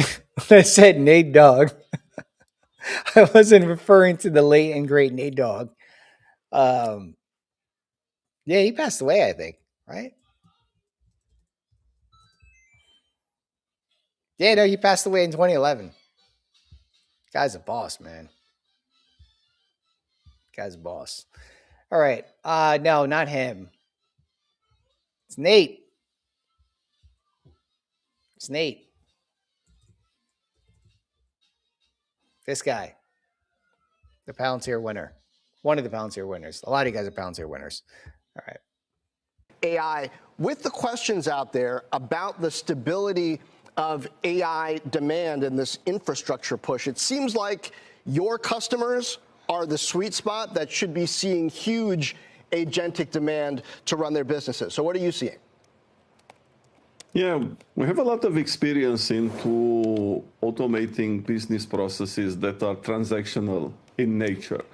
And while RPA was a great technology for addressing processes that are rule-based in nature, AI, it helps us to extend our reach. So now we have introduced agentic automation and orchestration in order to be a player in end-to-end process automation. And the combination between AI and RPA and automation, it's extremely powerful, and our customers resonates pretty well. And what I mean is, I suspect that of all of the CEOs out there, you could give us some sense of the momentum in how customers see the opportunity to save money, because they were already working with you to do that in a smaller or more specific area. Now, agentic should give them the opportunity to expand. So can you give investors a sense of how that demand might be expanding, because it might help justify in some people's minds whether or not this infrastructure build out has legs? Well, while we are in the early innings of deployment of agentic AI, we see a very solid demand I can think that, since the early days of RPA, I have not seen such a huge interest from customers in a renewed automation initiative interest. I think many of them realize that in order to deploy AI, you need to have both the foundation in data and the combination, again, between AI and I think the technology is pretty much ready. I wanted to jump to this But one. in order to deploy at scale, we need to prepare for change management within the companies. We need a different workforce. And I think we need to think a bit bigger. I see many companies still just a bit touching the water in regards to AI. They don't pick up, the most difficult use cases. But once we work with a few customers that really get it and they want to go all in and they want to go fix some of their biggest pain, we see quite a tremendous interest, and the potential is huge. Should we expect more partnerships from you? Well, we always look to have, the best partnerships in the AI space. I think that especially in some sensitive workflows and processes, it's very important that we play like an agnostic player. So we aim to bring the best models and the best open source AI frameworks in order to give our customers the confidence they can address really, the breadth of their use cases. So yes. All right. So one of the reasons why I'm bullish UiPath is because their largest competitor has been Microsoft for quite some time. And then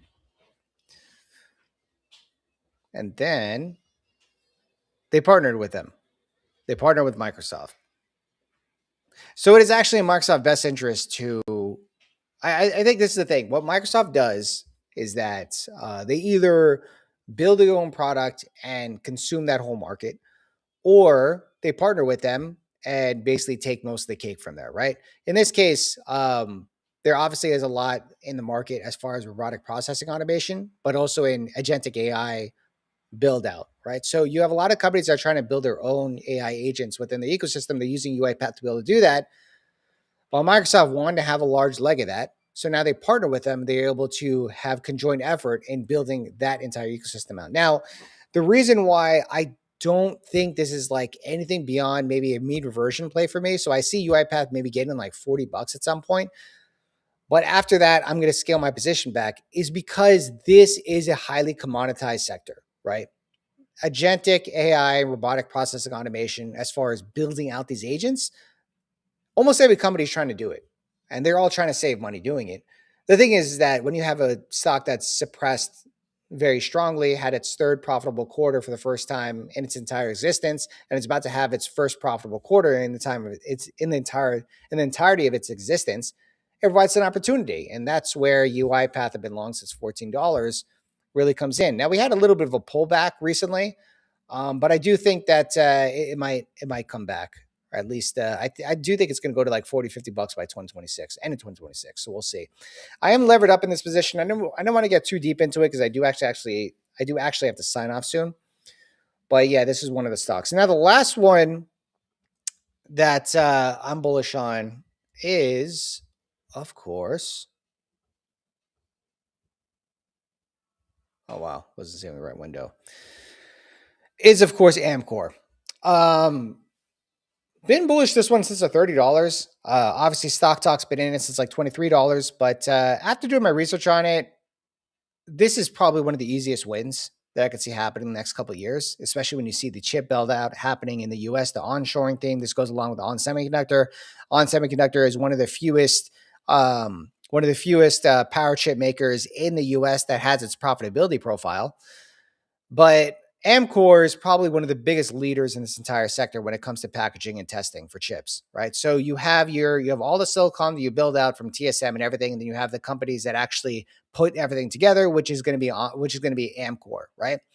Amcor is located very closely to the TSM plants that are located in Arizona. On top of that, they're continuing to expand on that plant. So the plant isn't like fully operational, but they are planning to complete it by 2027, have it fully operational by the beginning of 2027, at least in the first quarter. And they're investing a lot into it, a few $1 billion into it. This isn't like a high growth stock or anything, but this is another one of those companies where it's like, flies under the radar for a little bit. Obviously, lately it hasn't flown under the radar, being that a lot of people are talking about it. But I do think that this is one of the companies that is going to be a big beneficiary of it, whether or not, NVIDIA wins all the market, whether or not AMD wins all the market. They're really going to be the only packaging plant that's in the U.S. That's eligible for government subsidiaries as far as the CHIP Act goes. They're going to be one of the beneficiaries. This is probably like one of my largest positions. So we have like On Semiconductor, Zeta, Path, Adobe as well. Didn't really get into Adobe one, but a lot of people talk about that one. Amazon, Meta, a lot of these companies make up a good portion of my portfolio. But the ones that I'm actually levered up in is Amcor, On Semiconductor, Path, and Zeta. And I don't know. I just feel like out of all of these companies, these are the easiest ones to lever up on. But as far as total size of portfolio goes, Mercado Libre as well as Amazon are like big parts of my portfolio. But anyway, guys, with that being said, I didn't want to get too much into this one. Obviously, there's the earnings edge that Amit and Stock Talk have a lot, where they talk about a lot of different stocks. They had Zeta. I think they're going to have Path at some point. But actually, no, Zeta they did not have because there ended up being a stupid X outage during that time. So we'll see what happens with that one. But still a great show. Went on for about 2 hours here today. Appreciate all 23 of you on the Wolf Financial channel and 146 of you on my channel. Go ahead and tune into the, what was I just sharing there? Here it is. Go ahead and tune into the Wolf Financial YouTube channel. That's where I'm going to be streaming basically the rest of these exclusively starting in 2026. Hopefully see you guys there. Have a great weekend. Enjoy the rest of your Christmas and holiday week. And then see you on Monday for the last week of the entire year. All right. Thanks for coming up. Tesla grouping. Really appreciate it.